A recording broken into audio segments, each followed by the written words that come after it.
You are now listening to Hint of Lemon.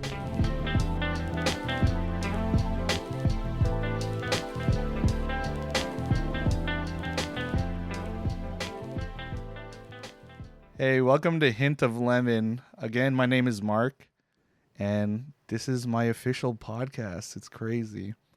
So today, just to start it off strong, I have a special guest.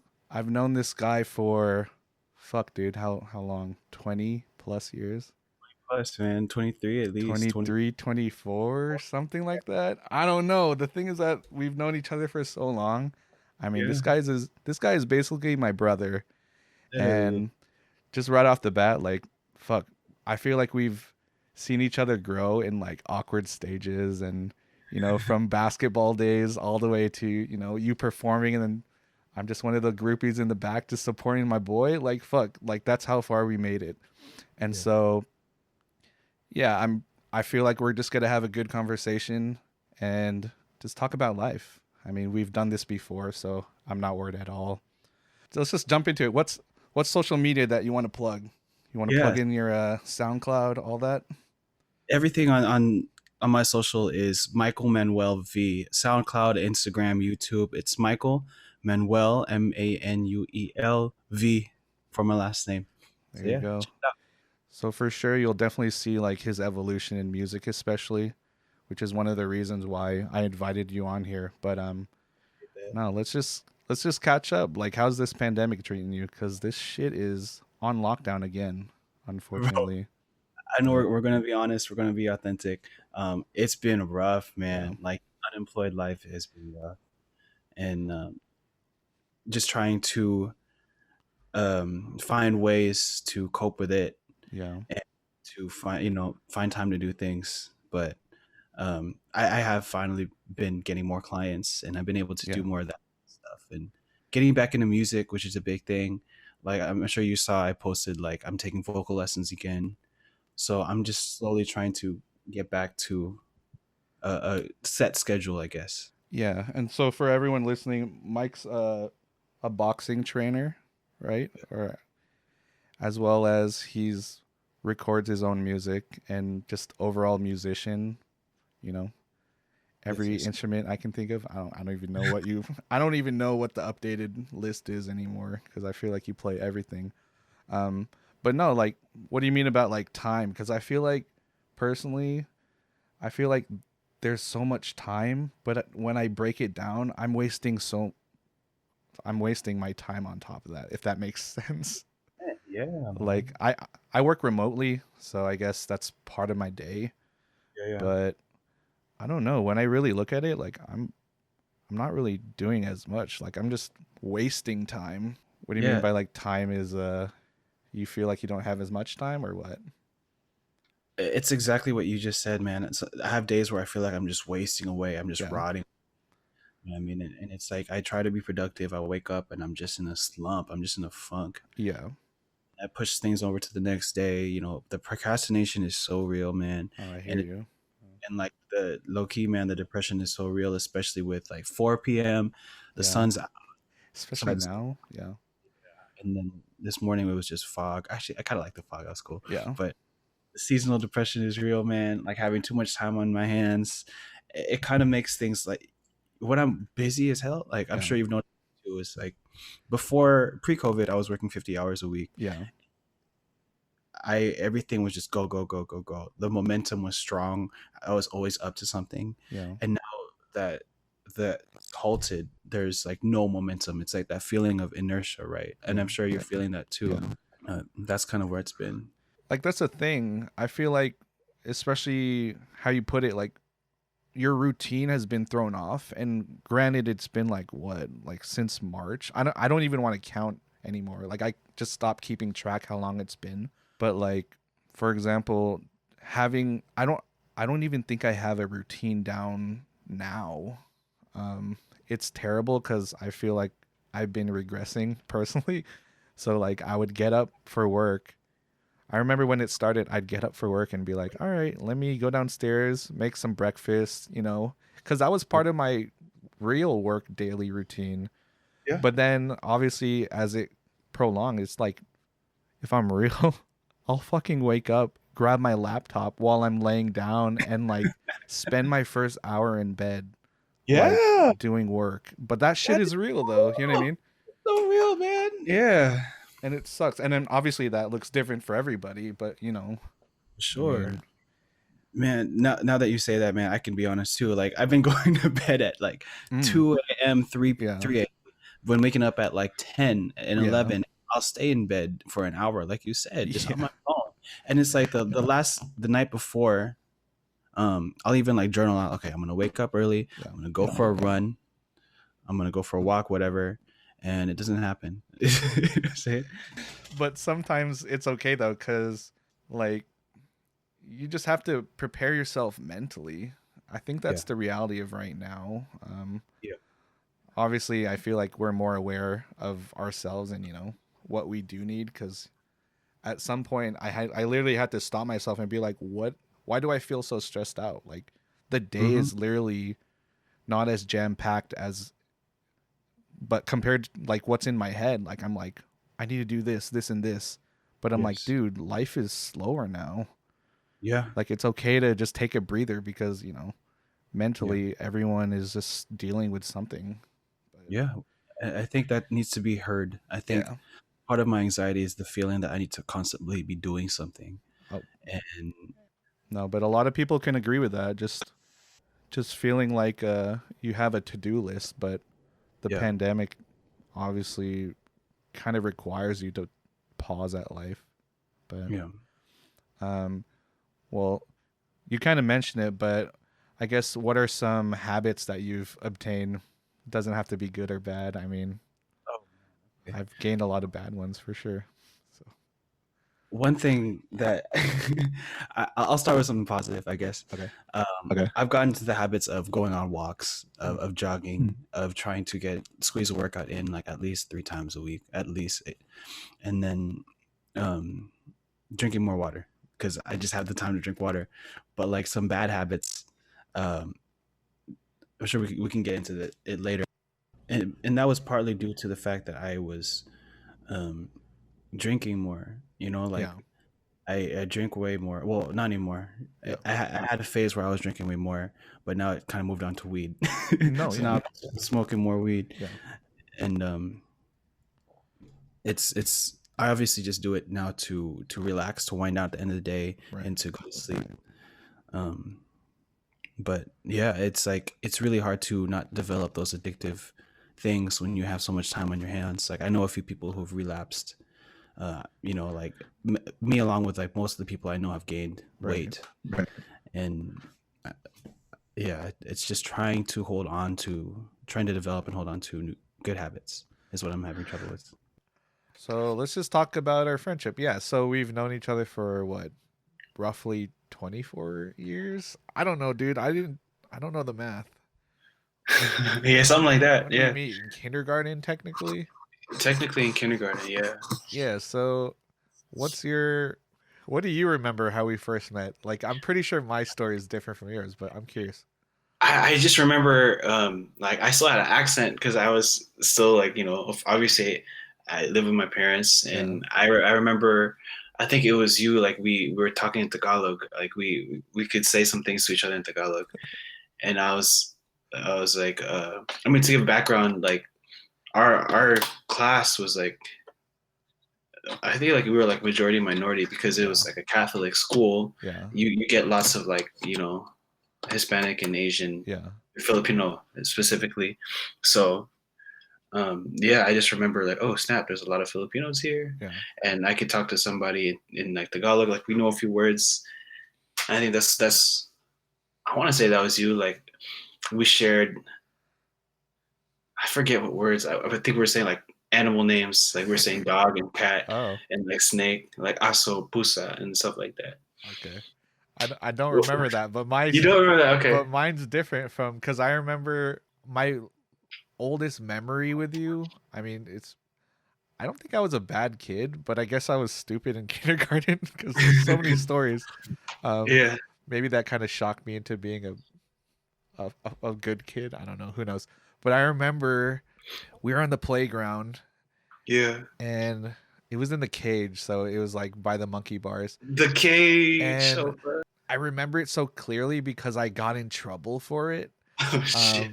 So it involved you and Dorothy, and I remember it's funny that you're saying like the Tagalog thing, because the thing that I got in trouble for was I remember I was like just saying random shit, and I was like, you're bakla," and I remember I said it No. to, I'm pretty sure I said it to Dorothy, and you thought I said it to you. And like, I think my mind was in that mindset because I think I just came from the Philippines, and I Yeah. was just kind of tainted from that because I was like, what, 6 years old? Yeah. And mind you, that's like the last time I went to the PI. And I remember I got in trouble because your aunt came up to my dad or mom, whoever at, because they used to wait for us as we got out for school, and they're like, Yeah. "Oh, we need to talk to you." Mark was calling Michael Buckla because you like Oh, ratted me shit. out or some shit. Yeah. And then I remember I was like, "No, I said it to that other girl, Dorothy." Either way, it didn't make sense because I was just being a fucking hater. And I feel like since then, I mean, I'm sure we played a lot together on the playground, but then it became into like basketball and like, going to your house and whatnot. And then obviously like that's how we got along right away. But Yeah. Yeah. We played a lot of basketball for sure. I don't remember that, but I do remember no, being a little that's, snitch. I I remember I mean, would. we were all snitches, but that was like, yeah, it was your tita, Yeah. Chia's mom. So I was like, Yeah. She is mom. Yeah. that was my distinct memory. And then I was like, from then on, I was just kind of like, oh, this guy just happened to be one of my closest friends, which is Yeah. kind of ironic how it all That's how it started. starts. Yeah. Yeah. That's super funny, man. So kind of, I guess obviously we were pretty close growing up because we went to the same grade school and then high school, and we were pretty close in college too. We went to different colleges, but I Yeah. guess what are some memorable moments or maybe funny moments that just kind of come to mind? Good times.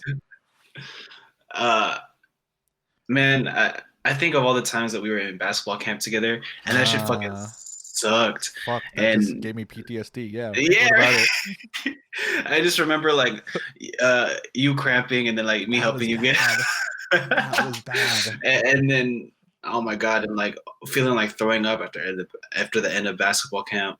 Tell the goddamn story. That was bad. It was just they were just pushing us too hard, man. Like man, Mount Lake Terrace High though, I miss those Oh days. I still yeah, have yeah. the shirt and the basketball That was what, middle shorts. school, pre-middle school? I forgot. Yeah, something like that. I think pre-middle school basketball camp or middle school basketball camp, somewhere Yeah. around there. No, those are good times because I remember like, I mean, after we do that, I feel like I was more looking forward to just like kicking it after because Yes, for it was like a real. reason for all like us friends to get together. Because I know Yeah, like I think Patrick was part of that camp too, yeah. the MLT one, and then yeah, then for high school we tried out, and I feel like that's where I died inside, Yes, physically and mentally. Oh my god. bro. I at that point I didn't even want to make the team. I was Yeah, like, that is fuck one of my it. worst basketball memories. And just to clarify, he's talking about when I cramped. So I guess I worked so hard. I remember it was also because I was wearing double socks. So my feet Oh, were okay. on fire. I was definitely, I'm very infamous for having cramps because I usually get dehydrated, and I don't, that's why I started eating like bananas and salt. But I remember you gave me a ride home, like your Yeah, parents. And then I yeah. remember I knew I was fucked when I tried to get out of the car and my legs just fucking locked up. And I was like, oh, fuck. And this is what, second day of basketball Yeah. tryouts or some The shit? second fucking day, And yeah. after that, I was like, fuck, this is not, I mean, it's not as embarrassing because I knew you guys, but I was like, dude, this is the end of my basketball career Yeah. as a Yeah, man. freshman in high school. Fuck. I just remember people always thought you and me were the same person. Like everyone called Yeah. me Mark. Everyone Yeah. fucking called me Mark. And another memory too is like whenever we play kickball all the time, Yeah. and whenever you were up in line, everyone's like, "Back up, That was back so up!" fun. Fuck. Yeah, man. Mark had the biggest kicks, man. He had the long distance kicks. Man, that's That's the good old days, but you know, Yeah, man. Kickball, foursquare, basketball, pizza parties. pizza parties. Oh my god. No, but that just shows like how it's funny that we always look back at those times because I feel like that's where we just had the most fun. Obviously, growing up was Yeah. fun, but like fuck like that, like grade school, especially like high school, like we would kick it super hard actually. Yeah, man. And I think like you have your guys' family has a really strong sense of family. I don't have a lot of family here. Yeah, And I feel like you guys kind of welcome me as one of your own. Like I yeah, of remember course. going to all of your family parties and stuff. Yeah, You know what I mean? And like being treated as like one of the cousins. And I no, thought for that was sure. cool. Just especially our parents getting along too, you know, through like Yeah. youth group and whatnot, but all of that. Like I said, this is special because we've known each other for so long and Yeah. we've just seen each other grow. To remind everybody, like one of the main reasons why I invited Michael specifically to this podcast is that like just seeing him grow as a person, but as an individual, because you know, when we were growing up, I feel like Michael was a little different. I mean, I was different in my own way too, but like you embraced that too. And that's definitely something that I noticed as we grew up. You always had, and I don't think it was intentional. I mean, you can correct me if I'm wrong, but it's like you always had your own lane and you just didn't really give a fuck what other people thought.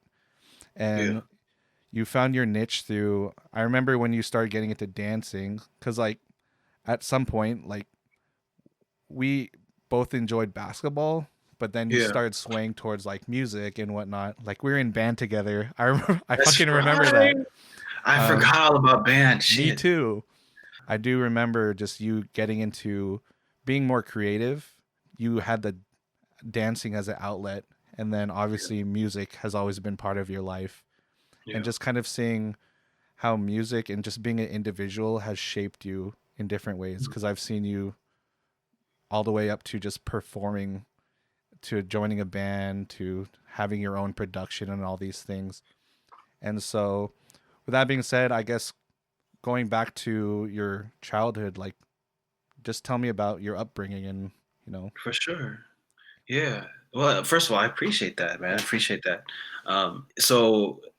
As a Filipino household, right, you have, my grandparents living with us. You had Chia, that's my cousin, Yeah, and my auntie. So I shared a room with them. Like we had one room where it was just me, Chia, my auntie, and my Lola.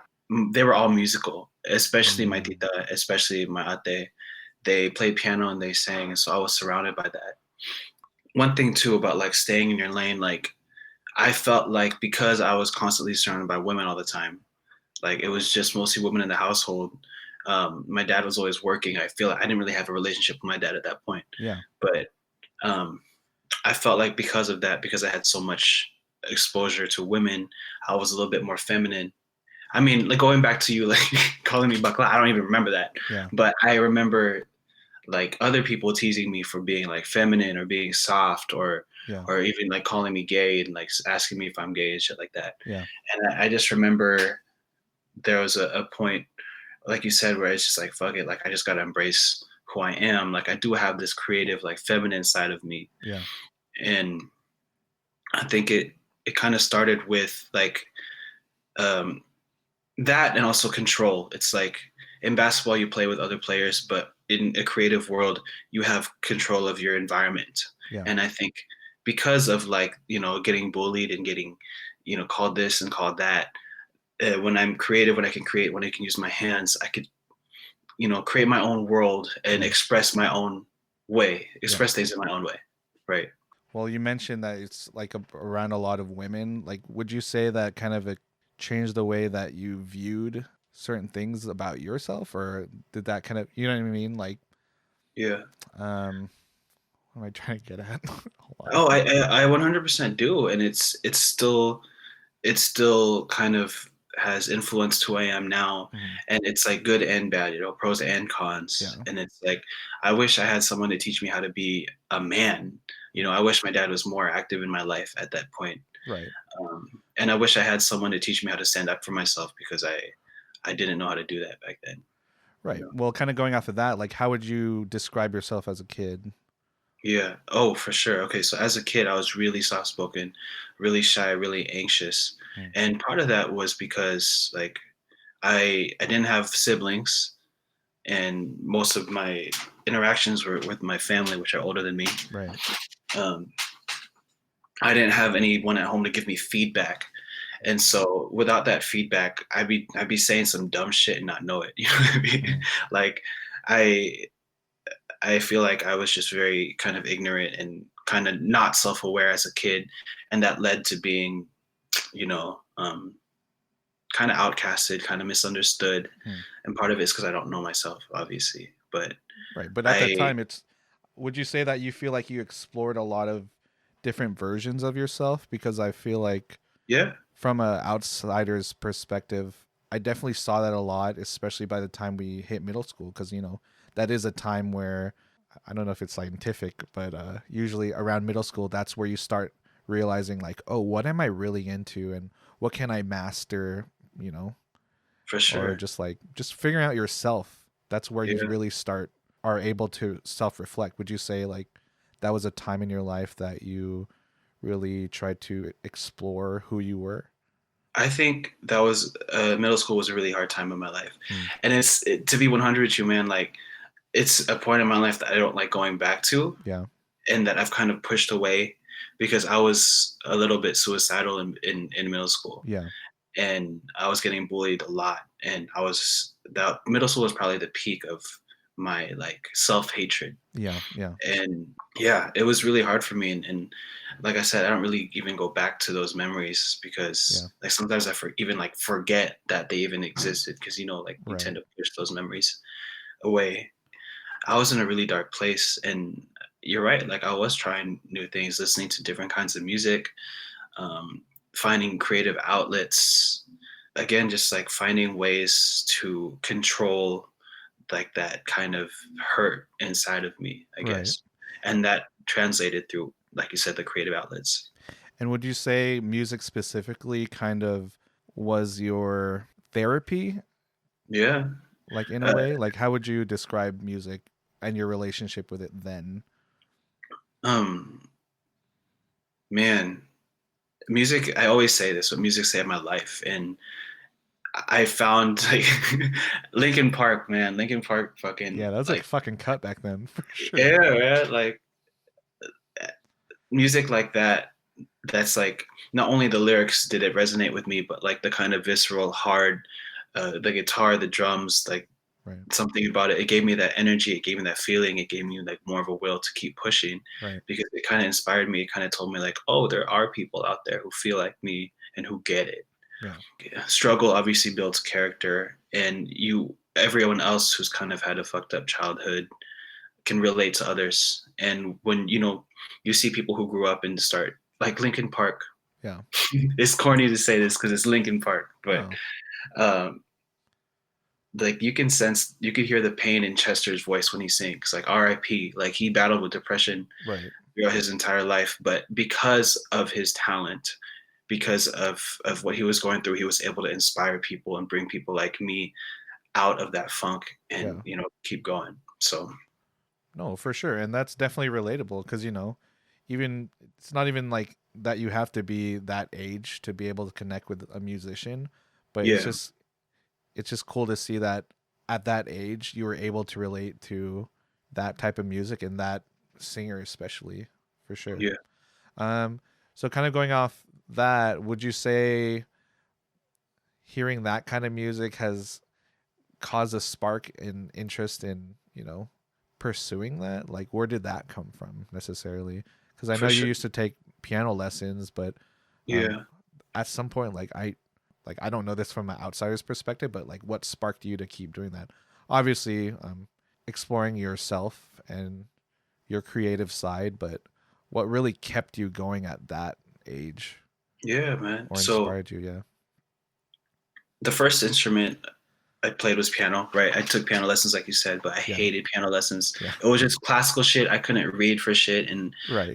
I hated recitals, and Which so is how we all started. I mean, yeah, yeah. but Every Asian yeah, kid grew up with that shit. yeah. But it was when I got a guitar. I really wanted a Uh, guitar. My parents got me a guitar, and then that and like learning how to play piano on my own, learning chords Huh. rather than learning like notes and stuff. And when you start learning by ear and you start playing with feel, it's much different than when you just play 1, 2, 3, 4, whatever on the Right. notes.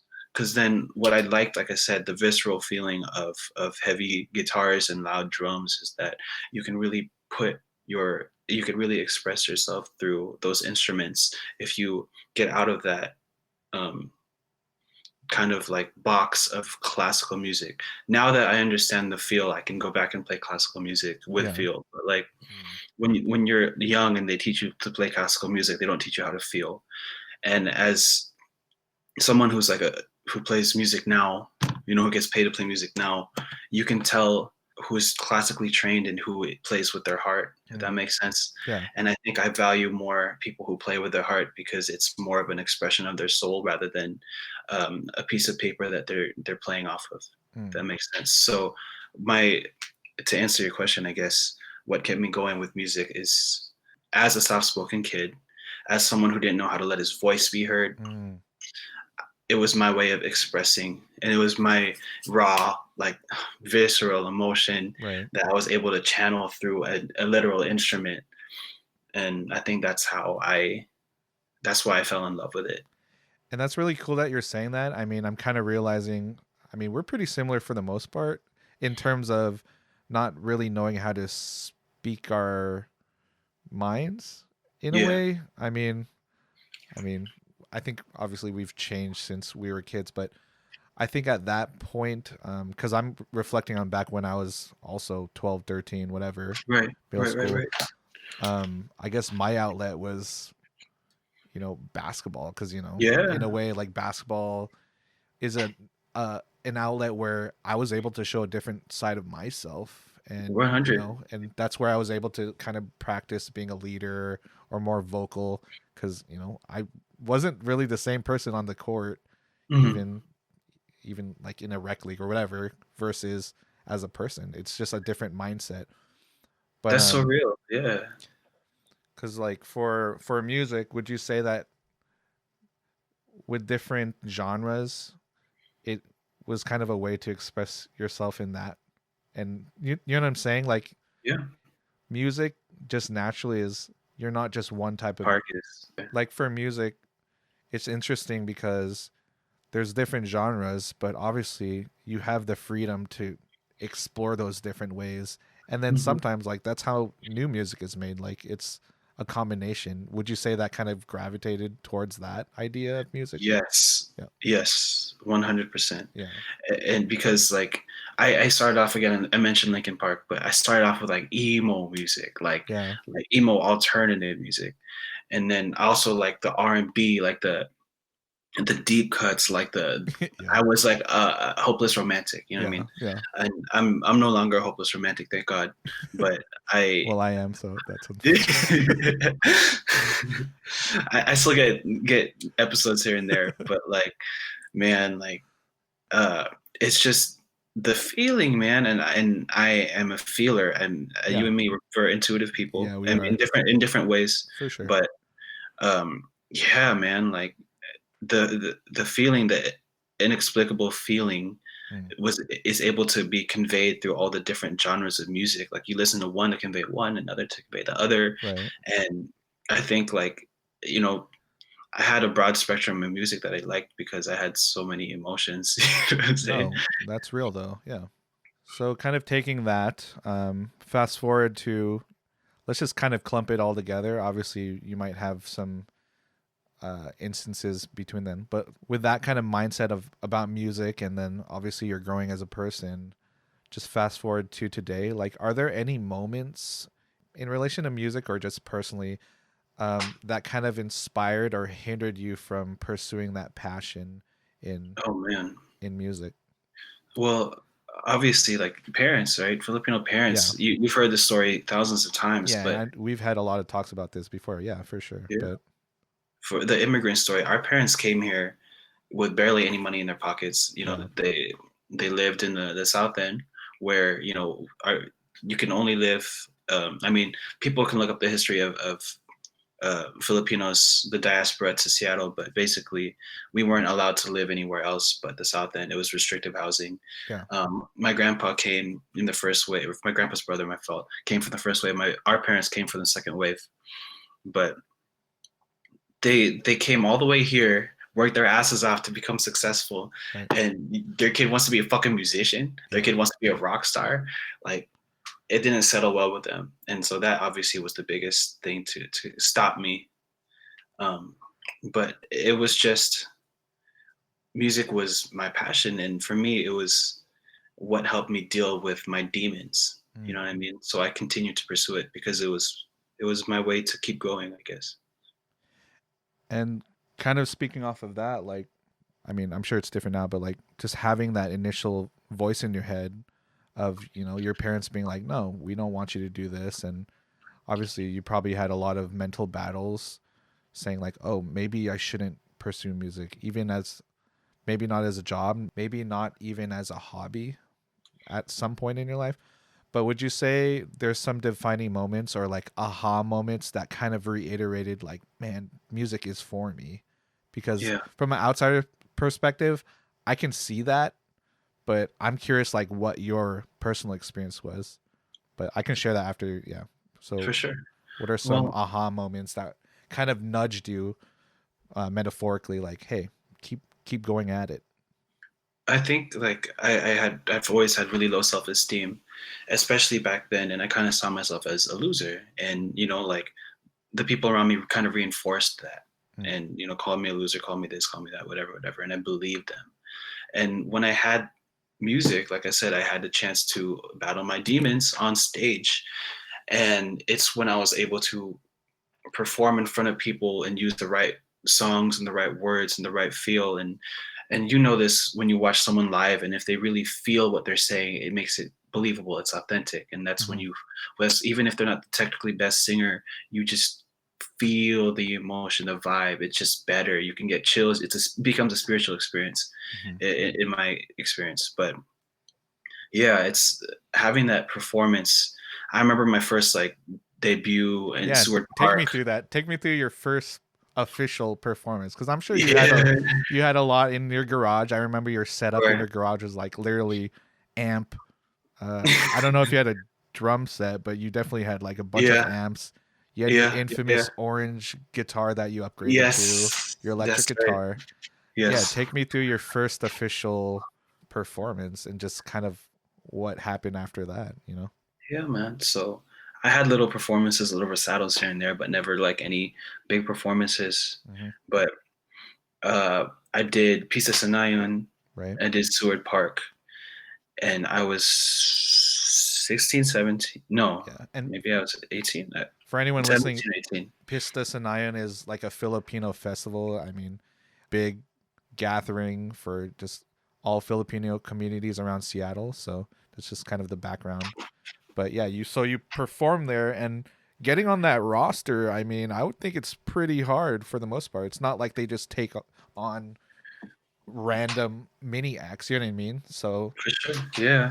For like a kid in his teens, I think that was a really big deal for me, and especially for someone who had low self-esteem, right? And coming up on stage and like, I just played the guitar for the first part, and then I sang the second part, and the reaction of the crowd and the way people looked at me, and the way, like, not only that, but being able to let it out, to just leave it out on the stage and let the emotions go and like sing out. And something about me is, if you know, whoever's listening, or if you know me, I'm so soft spoken. So much of the time I hear people telling me to speak up, or telling me that they don't understand what I'm saying. Yeah. And being on stage let me to just let everything out. Again, it's like when you are able to sing with all your heart, you feel it in your entire body. Yeah. And it's like an out of body experience for sure. Yeah. Like it literally resonates, reverberates through your body. And I felt this weird power and control that I've never felt before over myself and also people. And the compliments and all that stuff that I felt afterwards, I was like, oh, like maybe I am worth something, you know what I'm saying? Like maybe I'm not just this like fuck up kid. And so kind of from then on, obviously you got the confidence, but what kind of drove you to keep taking those opportunities? Because I remember, how old are you by that point? You I was said 18. teenager, 18, right? So Yeah. we were, Or sorry, I wasn't 18. I think I was 17. yeah, so we were like almost out of high school. But I remember Yeah. at that point, so that's like what, junior, senior year, Yeah. something clicked. From a outsider's perspective, you definitely took off as a musician, because I definitely remember you taking more opportunities that, like, for at school specifically. I remember like during one of, I think it was either an assembly or a, it was during like the freshman retreat. Like I remember you performed, and it was Oh like yeah. little things like that where it was like, damn, yo, this guy is going, taking like every opportunity. And then I remember you would play for like mass, like Friday masses or whatnot. And Yeah. I think that was when you really started to just, your bubble, your bubble got bigger. Like you're just Yeah. taking in any opportunity. So 100. Yeah. yeah, if you can take me through that, like what was your mindset at that point? Because I can definitely see the confidence growing, which was Yeah. great to see. I fucking the only friends I had in high school were you guys, Yeah. right? Like the Asian kids. Like I never talked. I had a really hard time speaking to white people, Yeah. and I think part of it's because We went to a okay, predominantly white school, right? we went Yeah. to we went to a predominantly white school Yeah. after going to a majority minority school, Yeah. and I didn't know how to communicate with white people, Yeah. and white people didn't know how to communicate with me. No, that's, I mean, that's real. That's not even racist. That's real. Yeah, Just speaking to and, someone from a different culture. Yeah, for sure. yeah, and I know we also had a hard time assimilating, and Yeah. that's why we kind of stuck to ourselves. Right. We had a little Asian table over there. But anyways, it was again my form of communicating because I didn't know how to communicate, and my way of showing people that I am something. And this is something that I've always felt like my low self-esteem had made me feel powerless, and my ability to do music has given me power. It's made me feel power. But because I had been bullied and because of this or that, whatever, I've always told myself that I want to use my power for good. And that's why I wanted to use opportunities to do like praise, to do like positive stuff. And if I was going to sing, it would be a song that meant something to me, an inspirational song, just like, you know, what Chester did for me from Linkin Park. Right. So yes, that was my goal, to use my powers for good and to inspire people and to make people who felt maybe depressed or suicidal or whatever, Yeah. to kind of help keep them going, because that's what music did for me. For sure. So we kind of talked about like motivational nudges here, right? Yeah. How about moments where you just kind of not necessarily fall flat to the ground, but maybe moments where you really considered not playing, maybe either performing or just not taking music as a hobby? Or Oh, for sure, man. what are I some mean, moments that come to mind? there's going to be a lot of haters, Of and course.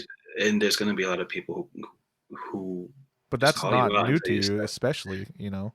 Yeah. Even I feel like maybe looking at it now, like it's kind of a blessing in disguise, because it's like you already knew how it felt to be an outcast, and you already knew how to, I mean, maybe not fully, but you knew how to deal with those emotions and kind of get over your own mindset or negative mindset. So how was it like growing up and then having those negative gut feeling moments that kind of hindered you, like really hindered you from music? I think it's like baptism of fire, right? Like you go in there knowing that there's going to be haters and people this and that, Yeah. but and not only that, but like you're gonna suck. You're gonna. Like, I had moments where I was ass. You know what I'm saying? I had moments where I had shitty performances, and Right. I've had a performance like we'll talk about college. I did a show at the Ethnic Cultural Center. It was like I forgot what it is. It was an open mic, and it was a really good open mic. Yeah. And like it wasn't just like a plain Jane open mic. It was like at the Ethnic Cultural Center at UW Seattle. Let's just say it's like the college version of like Night at the Apollo, or you know what I mean? Like people will boo you off stage. It's just a mixed group of people from all over Seattle that do this open mic every week. Yeah. And I remember doing it, and people were just not vibing with it. They didn't outright boo, but they just weren't feeling it. Right. And you know And the vibe at that point, yeah, just off of a crowd. Yeah. and that shit just makes you just want to quit. It's like, Yeah. fuck, like I'm not, I must be ass. I must not be good enough. But Yeah. again, like Lauren Hill, her first big performance, Mm. she got booed at first, but then she picked it up and she became better. And my first performance in high school, people were like, "Oh, you're all right." And first performance in middle school, I remember doing Alicia Keys, and people were saying I sucked. Every time people, told me that I was ass, it just motivated me to come back better and to show them, to prove to them that I am worth something. Mm. And part of it too is because that was the only thing that I felt like I had worth in. Yeah. How do You you, know? I mean, maybe you can't pinpoint it, but like, how do you necessarily work that muscle? Yeah. Because, there's plenty of people that I can think of where it's like, who can kind of relate to you and be like, oh, yeah, I remember being a middle school kid who tried out every different hobby, whatever, just trying to find themselves. And the voice in their head was strong enough that, like, when somebody shot them down and was like, oh, that's not you, like, they just kind of Mm-hmm. crumbled and moved on to the next thing. Mm-hmm. Like, do you think because music has played such a huge role in your life way back then that, like, it was nearly impossible for you to let go? Like, what was your mindset? Like, how did you? Yeah. I think, yeah, it is similar to that. And I think looking back, so people like to say all the time, you're so talented, so talented, this and that. Right. But I think that discredits all of the blood, sweat, and tears that happens in the background. Like you might say someone's talented, but you don't realize they spent hundreds of hours on the piano practicing that, Oh, for thousands damn of hours sure. singing. Yeah. So I think being an introverted only child, all I would do is play music. I get home and all I would do is music. Right. Literally hours and hours and hours and hours and hours and hours of music. And just in my room singing, in my room playing guitar. That's literally all I did. Yeah. And people, I mean, you still see people to this day. This is something that I still learn sometimes when I'm trying new things. It's like, you're going to suck ass. Yeah. You're going to suck ass the first time you do something. Right. Like, there's rarely anything you're going to be good at doing, even if you already have athleticism, even if you have a sense of something. The first time you do something, it's going to suck. And it's just a matter of repeating it over and over and over again until you become good. Mm. So I guess, like, my advice to people who feel discouraged that they're not very good at something, do it 100 times. Mm-hmm. Do it little by little every day, and before you know it, you're going to be a fucking master. You're going to be really Right. good at it. Well, especially in your case, like, would you agree you went wholeheartedly into it? Yeah. Because it's like, since you go so back with music that it's like it's a part of you already. Yeah. And Yeah, I would agree. I'm sure you've seen that throughout your life, especially. Yeah. But it's like you and I, like, basketball was your thing, and you spent so much time playing basketball. You were always trying to play basketball, Yeah. hitting me up, like doing pickup games, going to the rec center, going out to the courts. Yeah. Like, I mean, you understand what it means. Like, you can't just go out and there play ball. Right. You have to keep doing it. Yeah. Like, there's a therapeutic sense to it, but it's also like a childhood sense. That's why I like diving deep into that, because it's like it stems from somewhere, and sometimes it's familiar, and then sometimes it's like it brings back those positive memories that are associated with it, for sure. Yes. No, for sure. Like, now that you say that, it's like your safe zone, your comfort zone. Right. You go there, and it's you. It's what you have, and it feels, it's special. Right. So you mentioned this earlier. So in terms of just having mentors or role models, so you said Chester from Linkin Park, Alicia Keys. I know that's influenced your music a lot. Yeah. Obviously just R&B, soul, alternative in the mix in that. Obviously from your personal life, I know your grandma was a huge, supporter as well as just mentor. Yeah, she was. She was. Maybe there's more, but I'm going to ask it anyways. So who are some mentors or just role models throughout your journey, and how have they made an impact on your life with as a person as well as the filter of music or the topic of music? For sure. I would say my grandma, most definitely. Yeah. And a lot of people don't understand how much my grandma meant to me, but Yeah. she kind of accepted me for who I was. Of course. Rather than my parents telling me I need to be this and that. Yeah. They weren't really in my life supporting me Yeah. because they didn't agree with it Yeah. at that point in my life. at that point in my life. It's different now, but Right. my grandma did support me, and she did accept who I was becoming. And I think I just needed someone like that to just do it. You know, Yeah. everyone just needs somebody to just tell you like, yeah, I support you, I see you. Yeah.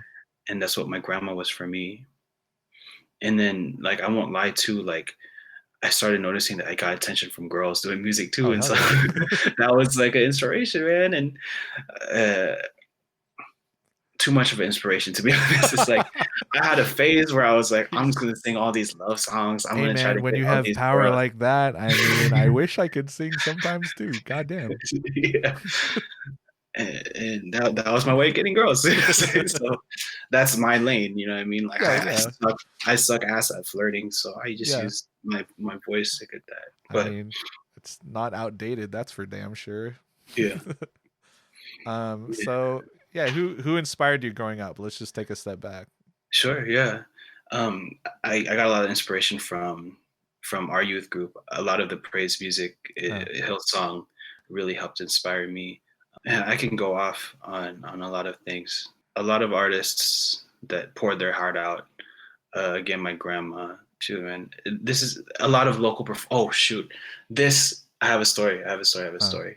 So this is why representation matters, and this is another reason why I kind of took off with music. Sorry, I just remembered this. Yeah. When I was 17, I was working with, I'm not going to say names, but I was working at Edmonds Community College.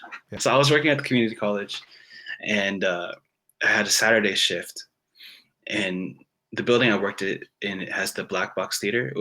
I was a tutor upstairs. There was a math lab upstairs where I was a tutor at. And downstairs was the black box theater.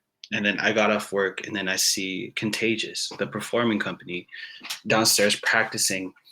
And then they were telling me like, oh, you should come to the show later on. And I was like, okay, cool, I'll go to the show. And you know, you and I, we saw Contagious movement performing. Yeah. So I went to go see the show, and Contagious killed it. And fucking Lion's Ambition killed it. Lion's Ambition is fronted by two Filipino guys, you know, a black guy. I think another guy's like half Filipino and like a white guy, whatever. Yeah. But seeing Filipino frontmen fucking killing it. Yeah. And like that was before they blew up, you know, their first mixtape, Fruition of a Dream. That was the biggest inspiration for me, seeing like Filipino kids fucking do it. Right. And part of us growing up is that we never saw any Asians, especially for us. All the Asians we saw were emasculated. They didn't think Asians fit in media. Right. Right. So I think that's also a big discouragement for me. All I saw were white faces. People only paid attention to white faces. Right. And that was huge too, because it's like that's on a local level too, if you think about it. But yeah, nonetheless, like that's still made an impact, and that's just kind of crazy to think about. Yeah. Because they were, in a way, I'm sure you kind of saw yourself in them, or you know. That's exactly it. And so I will say my biggest inspirations are Contagious and Lion's Ambition. It was that day where I was like, this is what I'm going to do. It was that day that I was like, this is it. You know what I mean? Yeah. Obviously, representation was one of your reasons, but what's another thing, or if anything, that you gravitate towards when looking for, I guess, because you've talked with them, like you've collaborated with some of those members, right? Yeah. So I guess you can consider them a mentor. So what do you look for, or what do you gravitate towards when finding a mentor? Heart, man. Like, you know, you see singers who are full of themselves. Yeah. But like Rich, Frankie, Marlon, all those guys, they just had fucking heart, and they were willing to share it and bring you in, and they were outcasts as well. Yeah. And they were able to perform. Like, have you seen Lion's Ambition perform live? Probably a couple times, yeah. It's probably like very one of the energetic, livest. Yes, super energetic. And again, like they were able to channel their heart. Like, again, you see people who are technically good, and then you see people who are just so full of you know, character and heart that it inspires you. Yeah, it moves you. Yeah. And that's what Lion's Ambition was to me. Yeah, I think are they still playing, by the way? I don't know, man. Maybe like not as active. Yeah. Not as active. Yeah, they're all doing they're all grown up, got their things doing. And that was probably like high That school was high school, to yeah. college. High school and college, Yeah. yeah. What's a piece of advice the best piece of advice that you were given from a role model or mentor? I think the best piece of advice is to stay fearlessly authentic, and that's something that I'll be saying throughout this whole podcast, man. Like, Rich, I remember talking to Rich about singing, and he's just like, don't try to sound like anyone else. You know, be you, just be the best you. And if you listen to Rich sing, he's just him. It's just his voice. He doesn't sound like anybody else. Yeah. And I think everyone's trying to, and this kind of relates to anybody listening to this right now. People are always trying to compare themselves to other people, not realizing that they're going to be the best them. There's no one else in their lane. They're going to be the best them. Don't try to be somebody else. Right. Just try to be the best you. You know what I mean? So I think that was probably some of the best advice I've ever gotten from my mentors. And so kind of using that, obviously you've evolved a lot as a person and as a musician. So my first question is, have you found yourself in not necessarily an official mentor role, but have you found yourself in that role? In that role? Yeah, yeah. I have, luckily, and I love it. I mean, being a boxing trainer right now, I have clients 18, 19 years old who are going through some shit. And a lot, one thing, like, I have ethics as a client. Like, I want it to be someone I vibe with, obviously, someone who fits my style. If, again, with heart, if you come in without a heart, you don't have to be the most athletic person. You don't have to be the most coordinated. But if you come in with heart and you have that energy, that fire that's burning inside of you, and I can see that fire in your eyes, like I love being able to work with youth like that and become a mentor for them, because it's really controlling the chaos. And as a young kid, like, I had a lot of chaos that I had to learn to control, and that's what I use music for, to control that chaos, and that's what I use boxing for right now. And so, yeah, I thankfully have found myself in mentorship roles, and that's what I've kind of always wanted to do. And like, it goes with you as well. Like, you and I think we both like that role. What do you think drives and inspires you today? You think that what drives you to continue doing this now? I think, I don't know how to put it in words, but what really gets me going is seeing my fighters, my people, getting more confident in themselves, and to discover things about themselves, and to start getting it, to get out of that funk. And like, I have one of my people, she was in the hospital because she tried to commit suicide. But seeing how she's changed from the beginning, where she was just a wreck, to controlling her chaos now and finding the fire in her heart. You know what I mean? And finding a will to live, finding momentum, getting out of that. Like, it's such a beautiful thing. And whenever we work and she gets it and she moves, it's incredible. It feels really good. And that goes with my other clients too. Like, it almost feels like boxing is a therapy session, and people are discovering themselves and their bodies, and they're finding peace in something so violent. And I think a lot of, myself included, people think that, oh, I need to be good. I need to be good at what I do. I need to be good morally. And I think that holds you back, because there is a duality amongst everybody. You have to face your dark side. You have to face your demons. You have to be both angel and demon, yin yang. You have to find the balance. And I think being able to show people that you can use your demons, you learn how to tame your demons, is a beautiful thing. And you mentioned boxing now, especially, which is interesting, because it's like, I mean, this is kind of how I'm seeing it. Like, you mentioned earlier that when you do start something new, like, it's just like, it brings out a new process. Like, it brings out another side of you that you're exploring. And I think it's really cool just to see how you've kind of taken that mentality that you discussed earlier, and it seems like you've applied that pretty well to just boxing in general. I mean, we don't have to get too much into it, but like, just knowing that you've been boxing for, probably 5 years now, maybe almost About four, yeah. And it's really interesting that, like, since you gave that background about music, and like how your approach just seems very similar to how you've approached boxing. Like, Yeah. again, like you just didn't give a shit what everybody thought, and it's like you found that connection with you in boxing, and then that led from you to, you know, just getting into it as a hobby all the way to you've had actual official fights, which is really crazy to see because it's like from, you know, from my perspective, it's like, man, what the hell does this guy not do? Like, you know what I mean? For sure. Which is crazy. So kind of going off of that, let's just recap. Like these are very just general questions, but you probably mentioned a few, but let's just go at it. So what's one life event that you're most thankful for? Man, that's hard.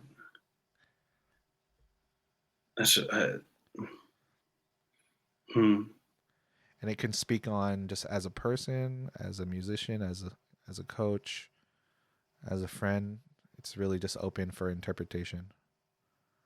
I'm thankful for it. Oh. Hmm. I think the biggest change in my life is weird for something like this to be thankful for, Yeah. but I think the biggest shift in my life happened when my dad got cancer. Yeah. And it doesn't have to be good, obviously, but yeah. Yeah. No, if you don't mind expanding on that, yeah. Yeah. So um, my dad wasn't really in my life for the majority of my childhood, and he was kind of borderline. You know how Asian parents are, borderline abusive Yeah. with their kids. And we didn't really have a relationship until he had cancer. Yeah. And when we all thought, including himself, that he was going to die, everything shifted for us. Yeah. He stopped working, and when he stopped working, that's when I started working, obviously, Yeah. at community college. And he started spending more time at home and becoming a different person, and becoming more in my life. Yeah. And he had more time to show me what it was like to be a man. I had to deal with the fact that this was somebody who I was afraid of and didn't like that much, like facing him and kind of becoming a man myself, because he was frail and weak, and I had to learn how to become a man myself. Yeah. And my whole life shifted, man. Like I feel like that triggered the entire everything that happened, um, with music, with performing, with creativity. I feel like you have to really learn how to deal with a trauma like that when you feel like a loved one is gonna die. Right. But I Yeah. feel like, I mean, correct me if I'm wrong, but that kind of gave you a hard reset on like what you think is the most important in life, which is Exactly. Yes. I mean, it's obviously that's a really hard thing to take in mentally and, you know, as a family and everything. But Yeah. I think it's just interesting how you kind of took that and you used it as fuel or just as an inspiration to be like, oh, I'm going to push myself to be Yeah. better. Cause it's like, you know, obviously your relationship with just your loved ones is really important to you. And that kind of, 100%. this just fueled you to be, you know, better in whatever way you choose to be. Yeah. Yeah. It's like a forced push. You know what I mean? It's like you have no choice but to live differently. You have no choice to have, like you said, a hard reset. Right. And like everything, that the most thankful things is I'm happy. Like I'm thankful that I got the shit beat out of me in Yeah. boxing.